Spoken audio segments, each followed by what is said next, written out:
I'm talking about Lego. There's a global pandemic and I'm talking about Lego games. Lego games on the DS. I've always considered Lego Batman kind of the turning point, sort of the swan song for what I'd consider the classic era of Traveller's Tales Lego games. I don't have a specific reason for this, but I'd sort of have to pin it down to the fact that it's kind of a meeting point between old mechanics and new mechanics that would stay throughout the modern series. For the first time, we had an original story, flip sides to story missions from the villain's perspective, multiple abilities per character, and overall it's some of the best level design in TT LEGO history.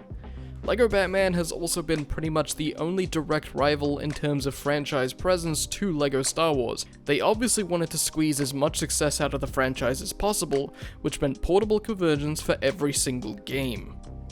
That being said, the DS port of LEGO Batman is the one I heard the most about from you guys. Well, thankfully, I'm happy to report that this port is competent.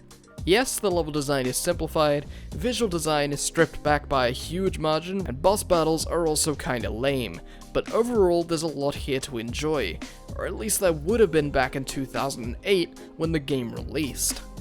The game mostly replicates the core puzzle solving and combat sequence loop from the main game, and it's good to see the puzzle-focused gameplay return on the portable systems after such a prominent focus was placed on gunplay in the other games I've covered. Sadly, when combat is in play, it's a pretty one-note affair. Just keep punching and fighting enemies around you until you win. Hell, you can't even aim your batarang in this game, it kinda just auto-targets whatever it feels like it wants to target. This is one of those times where a touchscreen control element could actually enhance the experience, rather than deter it.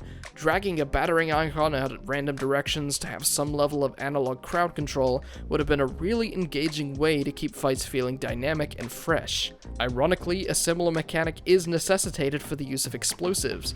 You have to drag out a direction for which to place the bomb. This can still be affected by movement input mid-animation though, so I can't tell you how many times I put the explosive in the wrong spot and ended up killing myself out of laziness rather than moving it or blowing it up when I was safe distance away, especially in times where I would actually trap myself against a wall. Puzzle solving is thankfully a lot more rewarding, but still frustratingly limited in terms of the mechanics and assets available. Get used to seeing these canister things rolling out of walls at every given opportunity, and get ready to build a lot of grapple pads and ladders. Curiously, it's some of the smaller changes that have larger effects. A lot of the back and forth now comes from the fact that Robin has no grapple in this version, but retains the acrobatic abilities, whilst Batman has a double jump in all costumes except now has a dedicated glide suit. It's a bit more like playing with a Jedi and a gunner in Star Wars, but if you're coming into this after playing the core version of LEGO Batman, you're probably going to need some time to get used to this. Probably the most cutback element of this version of the game, unfortunately, is actually in the LEGO itself. Part of the thrill and fun of puzzle solving and exploration in the LEGO games is building all manner of small LEGO constructs to complete an objective, blow up a wall, move an NPC, or create a bridge. In this, there's a serious limit to LEGO objects, even just to destroy, let alone build.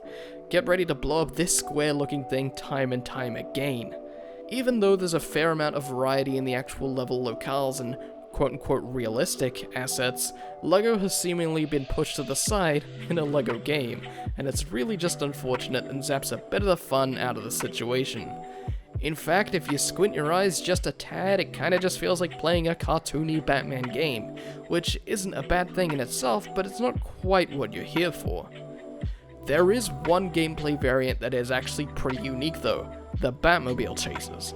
See, unlike a large amount of DS games, the action actually spreads across the two screens to create an arcade-style vertical shooter section. Whilst flashy, fast, and technically impressive for 3D to be rendered across both screens like this, it can be incredibly easy to lose sight of what you're actually doing in all of the chaos. God forbid you actually try to get the mini-kits either, because the perspective makes these jumps near impossible to judge. There's really not much else of note here, whilst the graphics are obviously a lot more primitive, and level and puzzle design as well as the boss fights are incredibly scaled back.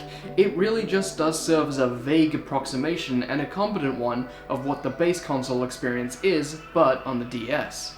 For contrast, let's take a look at a sequel on the same platform. Let's check out LEGO Batman 2.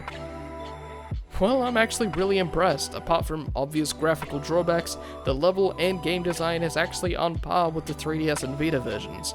Streamlined, scaled-back interpretation of the console versions sans the open world. Combat is now far more engaging, with various combo moves, throws, the ability to target multiple enemies with ranged weapons, and with the touchscreen, and the gameplay variety introduced with the inclusion of the Justice League. Levels are now far more recognizable as actual in-universe locations, and are plentiful in LEGO objects that can be blown up, rearranged, and constructed. Batman and Robin's movesets are also back in their rightful place, with Robin having the double jump and Batman having the suit glide available on multiple suits without its own necessitated suit. Obviously, it's not as crisp visually and has that classic crunchy DS look, but either way, I'm definitely impressed. The improvements on display here make sense and are kind of expected, as this is one of the last titles in the last batch of the last ports of LEGO games on the system, and it's kind of amazing to see how far we've come.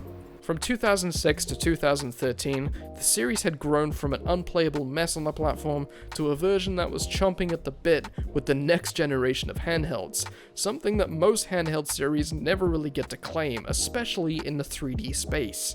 This is for the most part. When writing the LEGO Batman review, I came across something that was a little bit more cursed, a little bit darker.